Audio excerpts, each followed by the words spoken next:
코비드-19이라고 하는 전 세계적인 어려움 속에서 우리 교회도 6주 연속 거리를 두면서 온라인 예배를 드리고 있습니다. 어제 정부 담당자의 이야기처럼 한 달 이상은 더 기다려야 할 것 같은 상황이 우리 앞에 놓여져 있습니다. 이런 상황 가운데서 그전에 우리가 사용하지 않던 단어들을 최근에 많이 배우게 되었습니다. 그 가운데 사용하였던 단어가 자가격리, 셀프 아이솔레이션이라고 하는 라틴어 단어가 하나 있습니다. 쿼렌테나리아라고 하는 그러한 단어입니다.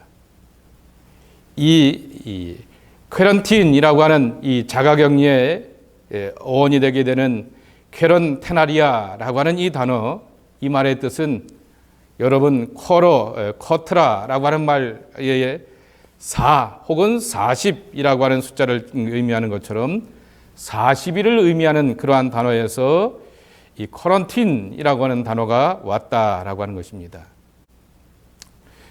14세기에 패스트로 인하여서 어려움을 겪던 유럽에서 전염병에 걸린 사람들은 육지에서 떨어진 배에서 따로 떨어져서 격리 생활을 하게 되었는데 그 격리 생활이 40일이었다고 합니다.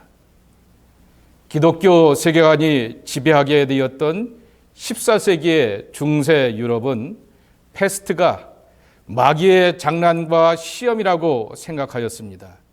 그러므로 광야에서 예수님께서 40일 동안 홀로 계시며 시험을 이겨내셨던 것처럼 40일 스스로 격리를 하면서 패스트를 극복하라고 그들을 따로 분리해 놓았을 때 이 단어가 만들어졌다고 하는 것입니다.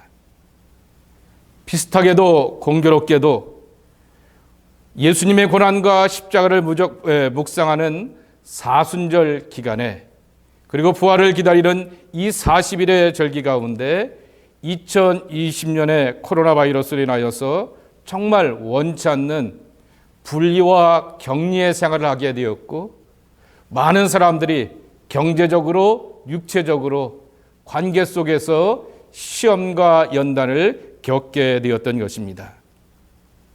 이러한 격리의 생활 가운데서 여러 경험들을 들을 수가 있게 되었습니다.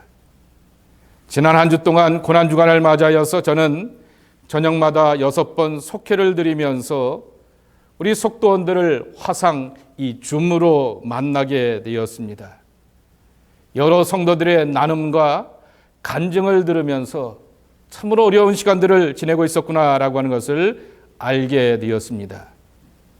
손주가 태어났는데 손주를 보지 못한 할아버지와 할머니가 계시기도 하고 또 이제 며느리가 아기를 낳아야 될 텐데 그 며느리를 향하여서 이렇게 가서 찾아보지도 못하는 그러한 분들도 계시는 것을 보게 됩니다.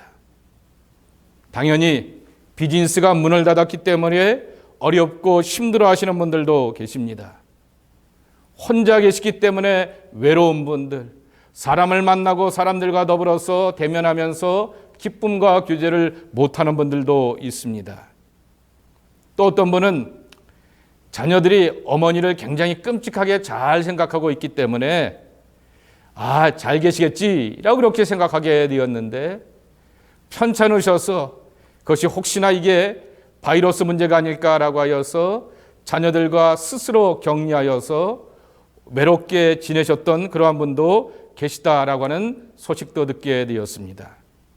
특별히 우리 교회 창립 멤버가 되셨던 고광순 권사님께서 많이 편찮으셔서 병원에 계셔서 고군분투하신다라고 하는 그러한 소식도 듣게 되었습니다.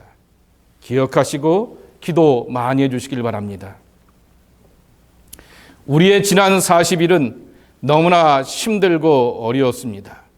그렇지만 예수님께서 죽음을 이기시고 부활하시고 다시 살아나시는 생명의 소식과 소망을 우리 가운데 불어넣어 주셨습니다. 이 예수 부활의 신앙은 나의 부활의 신앙으로 고백되어야 된다라고 늘 반복하여서 여러분들에게 권면을 하게 되었습니다. 그런데 부활절을 맞이하면 좀 낮을까라고 하게 되었는데 정부의 요청처럼 또 다른 40일을 우리는 격리의 생활을 보내게 되고 또한 그 고립의 생활을 지내야 되는 것입니다. 그런데 공교롭게도 부활하신 예수님께서 승천하시기까지도 40일의 또 다른 시간을 가지고서 제자들을 향하여서 찾아오셨다라고 하는 것입니다. 부활하신 주님은 내가 부활했다, 야 여기로 모여 라고 하면서 자기의 능력과 영광을 자랑하신 것이 아니라 자신을 따르시었던 수많은 사람들의 삶의 현장에서 배신하고 부인하여서 부끄러우게 되었던 제자들의 옛날의 삶의 자리 가운데서 찾아가서 그들을 만나 주셨고 그들 가운데 하나님의 사랑으로 회복시켜 주셨다라고 하는 것입니다. 부활하신 주님은 오늘 우리를 향한 하나님의 계획과 부르심을 확인시켜 주시는 또 다른 40일로 우리를 초대하고 있다라고 하는 것입니다. 이것을 확인하는 것이 우리에게는 엄청난 은혜가 되고 소망으로 나가는 길이 된다라고 하는 것입니다.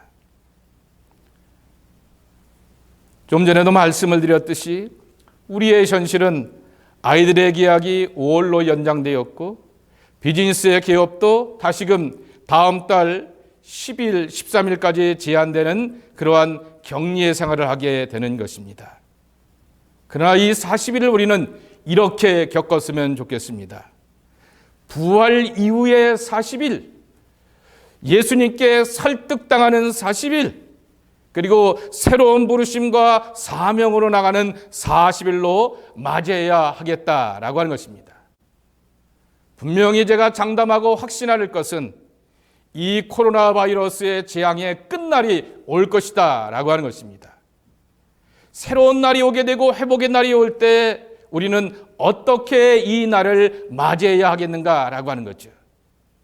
예수님 부활하셨고 나도 부활합니다 라고 하는 것으로 끝나는 것이 아니라 예수님께서 친히 제자들을 찾아가 주셨고 그들을 회복시켜 주셨던 그 은혜와 만남 속에서 나도 새로운 마음과 다짐을 가지고서 부활의 새로운 소망을 가지고서 나아가야 하겠다라고 하는 것입니다.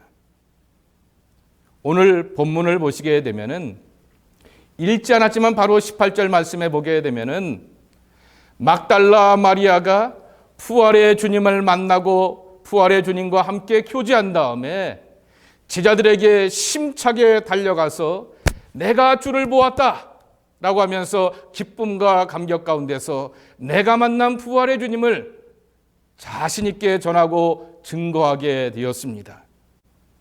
그만 이 막달라 마리아의 생생한 경험과 체험과 만남을 가지고서 제자들도 그러면 확신을 가지고서 나가야 되는데 단락이 바뀌고 사건이 바뀌면서 19절은 이렇게 시작하고 있습니다.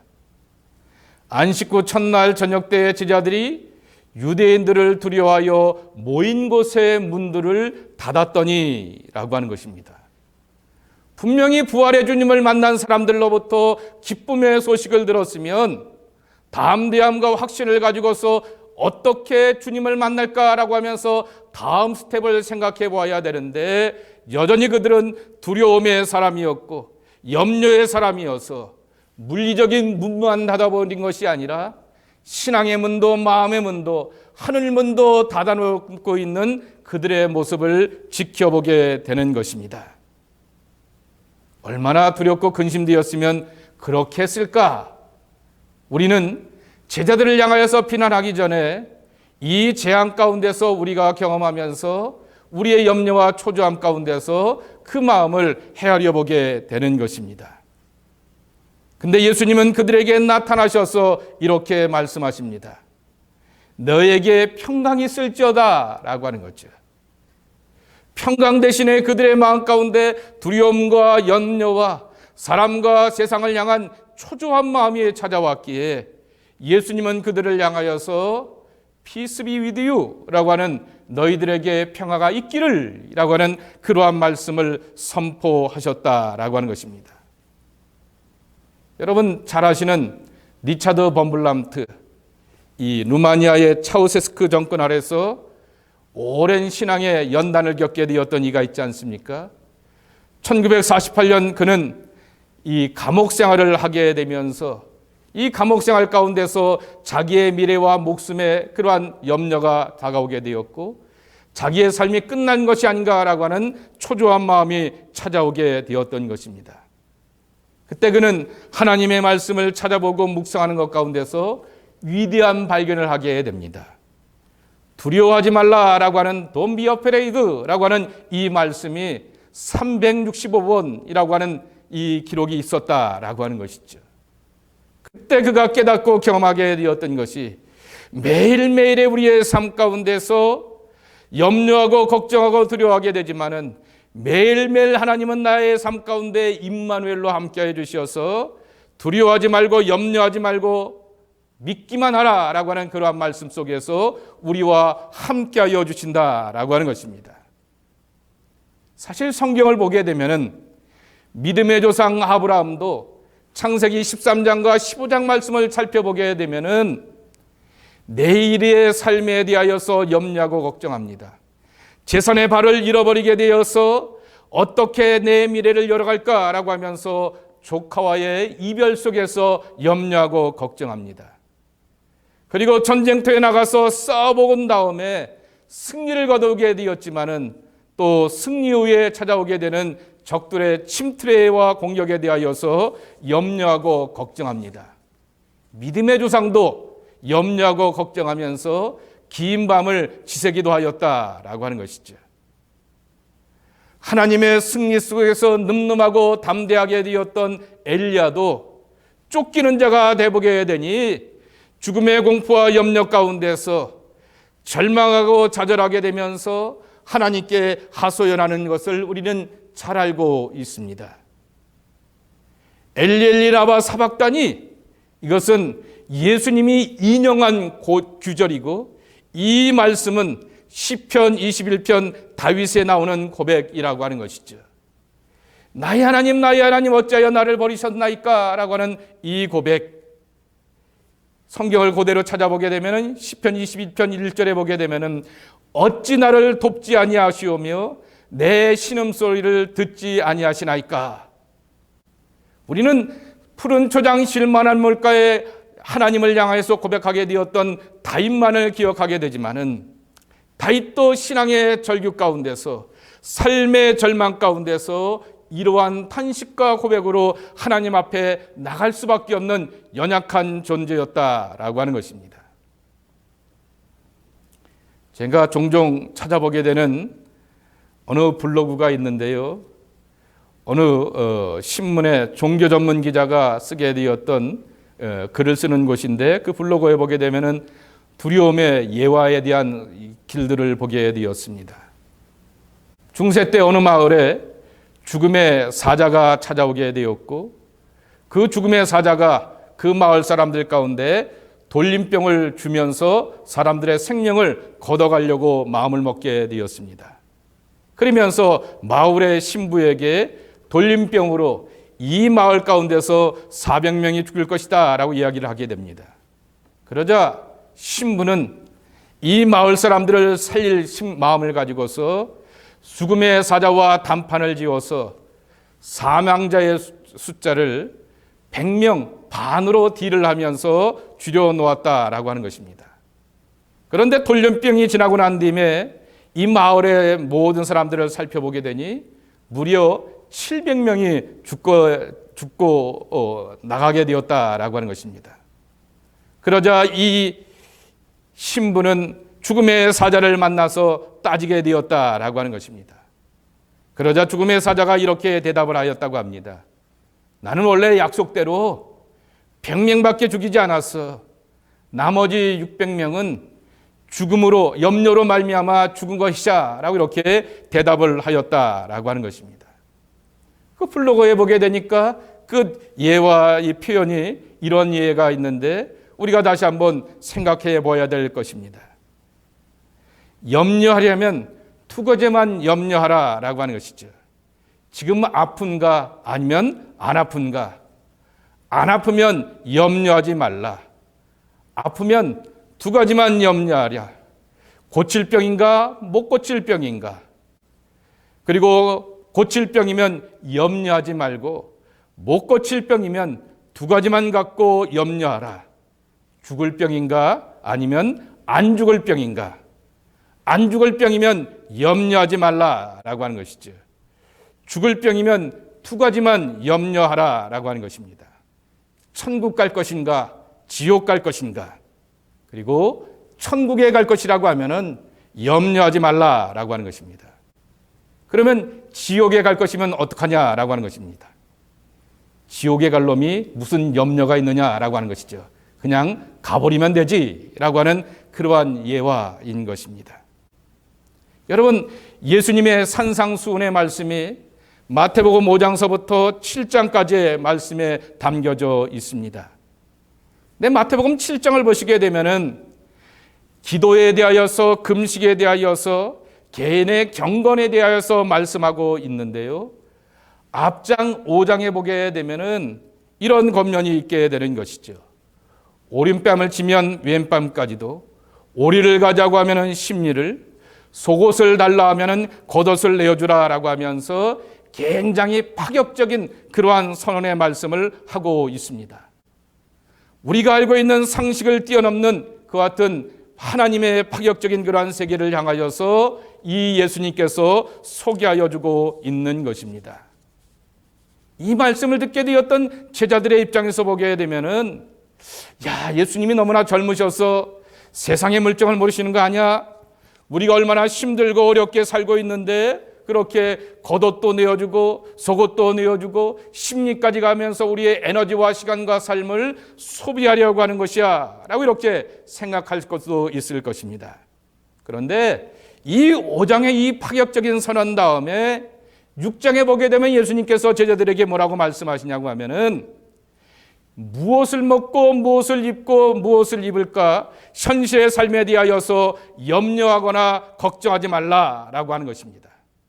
너희 하나님께서 전부 아버지가 되어 주셔서 책임져 주신다라고 말씀하여 주시면서 내일에 대한 염려와 걱정은 하나님께 내어드리며 맡기는 삶을 살고 하나님의 나라와 의를 구하는 믿음의 중심을 갖고 살라고 하는 말씀을 하여 주고 있는 것입니다.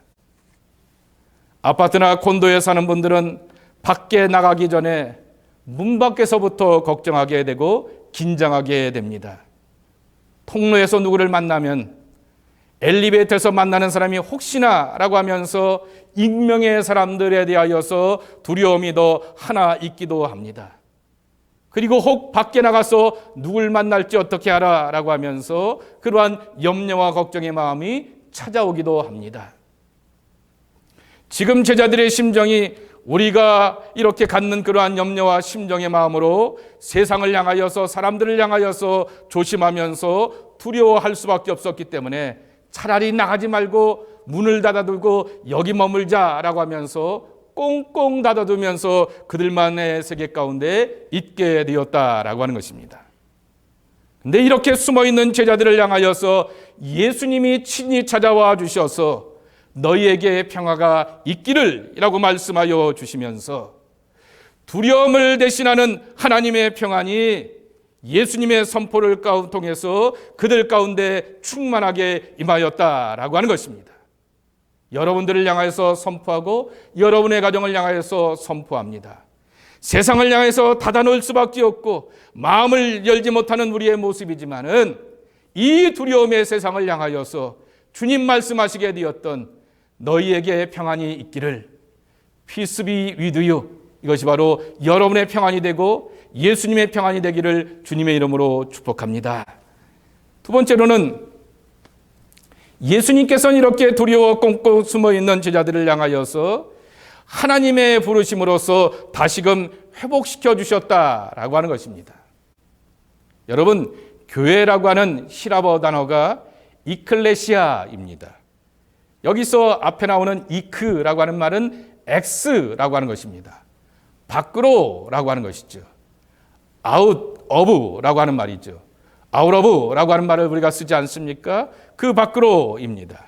클레시아라고 하는 말은 카레인이라고 하는 말입니다. 카레인이라고 하는 말은 콜입니다. 불러낸다라고 하는 것이죠. 밖으로 불러내었다라고 하는 것입니다. 오늘 제자들이 염려와 두려움의 세상 속에 있는데 그 밖으로 세상으로 나와서 하나님의 부르심으로 살라라고 하는 것입니다. 두려움의 자리를 박차고 하나님의 부르심으로 나가는 것이 바로 교회가 되는 것이라고 하는 것입니다. 예수님이 제자들의 모임에 찾아온 것이 큰 축복이고 은총이어서 우리의 집이 교회가 되려고 하면 두 가지 조건이 함께 있어야 된다라고 하는 거죠. 내 집에 예수님이 계시는 임마누엘의 축복이 있어야 될 뿐만 아니라 이 집에서 세상 밖으로 나가서 하나님의 부르심을 따라서 사명과 해야 될 일들을 찾아가는 우리의 모습이 되어야 한다라고 하는 것입니다. 내 집에 예수님이 계셔서 내 집은 안전합니다 라고 하는 것으로 만족하는 것이 아니라 이 집에서 나를 찾아오셨던 예수님께서 세상 밖으로 나가서 하나님의 부르심을 따라 살아가야 한다라고 하는 것입니다. 여러분 21절 말씀해 보게 되면은 아버지께서 나를 보내신 것 같이 나도 너희를 세상으로 보낸다라고 이렇게 말씀하여 주십니다. 그런데 시라버 단어를 보게 되면은 아버지께서 나를 보내신 것 같이라고 하는 말의 시라버 단어는 영어로 표현하면 set apart입니다. 분리시켜서 보낸다라고 하는 거죠. 하늘의 영광과 명예의 자리 가운데서 분리시켜서 고난과 죄된 세상 가운데 보내주셔서 많은 연단과 수치 가운데서 우리를 구원하여 주시는 이 분리의 경험이 예수님께 있었다라고 하는 것입니다. 그런데 제자들의 보낸다라고 하는 말의 보냄은 디스패치입니다. 밥을 빨리 먹는 게 좋습니까? 여러분이 요새 딜리버리들 많이 하고 있는데 식당에서 오더를 내렸는데 어디다가 우버이스로 이렇게 식당 주문을 해 놓았는데 밥이 빨리 오는 게 좋겠습니까? 아니면은 2시간, 3시간 걸려서 오는 것이 좋겠습니까? 디스패치라고 하는 말의 뜻은 긴박함을 담고 있는 것이죠. 또렷하고도 분명한 사명 가운데서의 보냄이라고 하는 것이죠. 우리는 그렇게 예수님 앞에서 분명한 목적과 사명을 가지고서 부르심의 사람이라고 하는 것입니다. 두려움으로 공포심으로 절망과 자정 가운데서 하나님 앞에서 내 할 일을 잃어버린다라고 하면은 그것은 참 믿음의 사람이 아니고 진정한 교회를 이루는 사람이 아니라고 하는 것입니다. 임마누엘의 축복 속에서 나와 함께 하시는 예수님을 만나게 되면은 나와 함께 하셨던 그 예수님을 따라서 세상의 부르심을 갖고 또렷하고도 분명한 사명과 본분을 감당하는 우리가 되어야 하겠다라고 하는 것입니다. 마지막으로 예수님은 이 평안의 근원이 되시는 힘이 되시는 이 평안의 근원적인 힘이 되시는 성령을 받으라라고 이렇게 약속하여 주시고 권면하여 주셨습니다. 그런데 성령을 받으라라고 말씀하시게 되었을 때 그들을 향하사 숨을 내쉬며 라고 표현하고 있습니다. 시라버 성경을 봐도 그렇고요. 영어 성경을 봐도 breath라고 하는 숨이라고 하는 말을 쓰고 있는 것을 보게 됩니다. 여러 가지 의미가 담겨져 있겠죠. 하나님이 바람과 같고 숨과 같이 오셨다라고 하는 속에서 이렇게 해석할 수도 있겠지만은 오늘은 이렇게 해석하고 싶습니다. 나의 날마다의 숨결 가운데서 매일의 숨결 가운데서 바로 하나님의 성령으로 부여받지 못하게 되면은 우리는 평안의 사람도 될 수 없고 부르심의 사람도 될 수 없고 그리고 끝마디에 나오게 되는 용서의 사람들도 될 수가 없다라고 하는 것이죠. 제가 종종 교인들에게 담배 끊을 것을 권면하면서 담배를 피면서 숨을 들이고 그리고 다시 깊이 빨아들인 다음에 내쉬는 것이 사실은 성령의 사람들이 해야 될 모습이라고 하는 것이죠. 그 담배를 빨아들이게 되고 내뱉으면서 어떠한 매체를 가지고서 내 속에 담아 놓았다가 후 내뱉으면서 세상의 염려와 근심과 걱정되는 것이 다 날아가기를 소망하는 것처럼 하나님의 성령의 사람은 그래야 된다라고 하는 것이죠. 밖으로부터의 하나님의 기운, 그것을 내 속에 쑥 담아들여 놓고 내 안에 있는 염려와 걱정과 근심의 것들은 하나님의 성령 안에서 후 하면서 내뱉는 사람이 되어야 한다라고 하는 것입니다. 매일매일 성령의 사람이 되어서 붙들림 바 될 때 우리는 거룩한 다스림 가운데서 나를 내려놓고 그분의 사랑 가운데서 평안할 수 있고, 그분의 은총 가운데서 사명을 감당할 수 있고, 그분의 은총 가운데서 용서하며 사랑하며 하나님의 나라를 만들어갈 수가 있다라고 하는 것입니다. 한 3분짜리 동영상을 여러분 앞에 보여드리려고 합니다. 이 동영상을 보시면서 여러분들이 한번 참 생각해 봤으면 좋겠습니다. LA에 있는 어느 교회에서 꼬마 아이가 주일날 자기 교회 목사님의 설교를 듣고 자기 할머니에게 그 예화를 설명하면서 설교를 요약하는 것이죠. 그 내용이 뭐냐라고 하면은 위대한 교체입니다. 제가 그렇게 이름을 붙여보았습니다. The Great Replacement라고 하는 말이죠. 리프레이스 한다라고 하는 얘기는 이 책이 떠지고 낡아지게 되면은 또 반듯하고 깨끗하고 좋은 것으로 바꾸는 것이 리프레이스라고 하는 것입니다.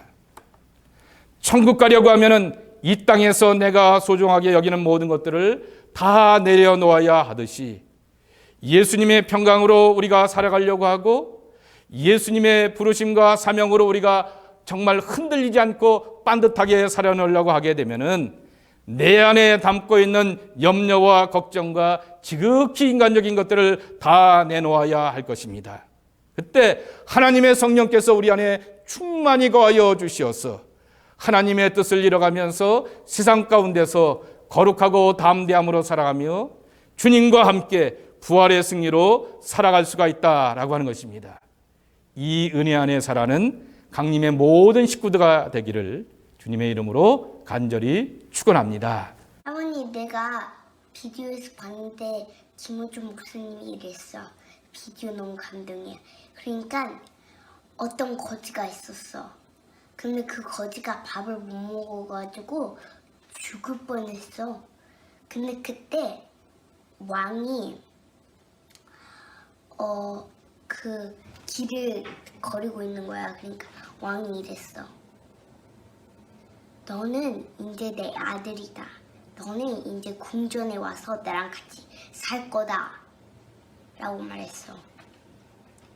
근데 있는 거 있지. 그리고 소년이 따라가다가 이제 왕이 말했어. 네가 나를 따라갈 거면 네가 있는 것을 다 버려야 돼.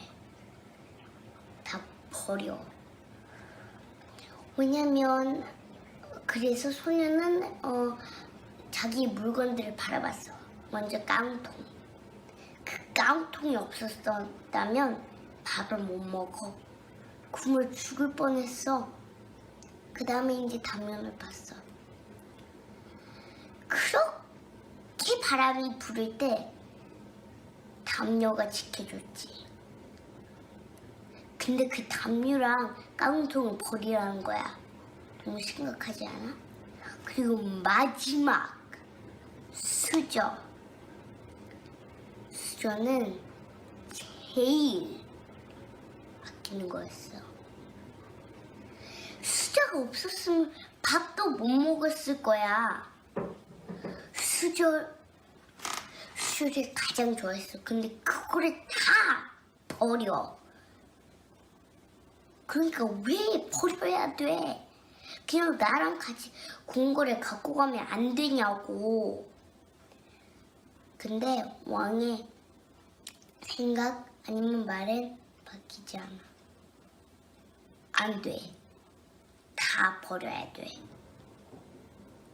아니면 넌 아직도 거지로 살 거야? 아니면 나랑 같이 와서 궁궐에서 살 거야? 이거 다 버리라니까. 그러니까 지금 김우주 목사님이 말하고 있는 뜻은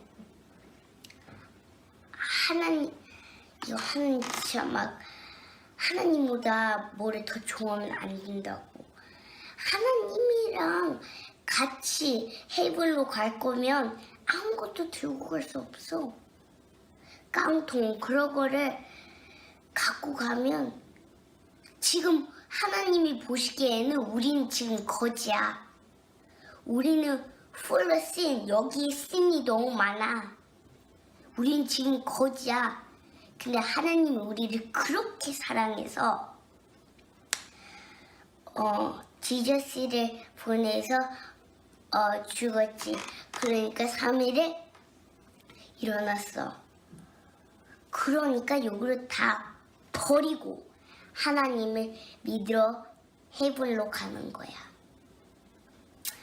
자, 이제 할머니 잘 들었지? 거짓 스토리. 기도합니다. 하나님 아버지 감사합니다. 이 생명과 복으로 살아는 당신의 백성들로 축복하여 주시옵소서. 예수님의 이름으로 기도 올리옵나이다. 아멘.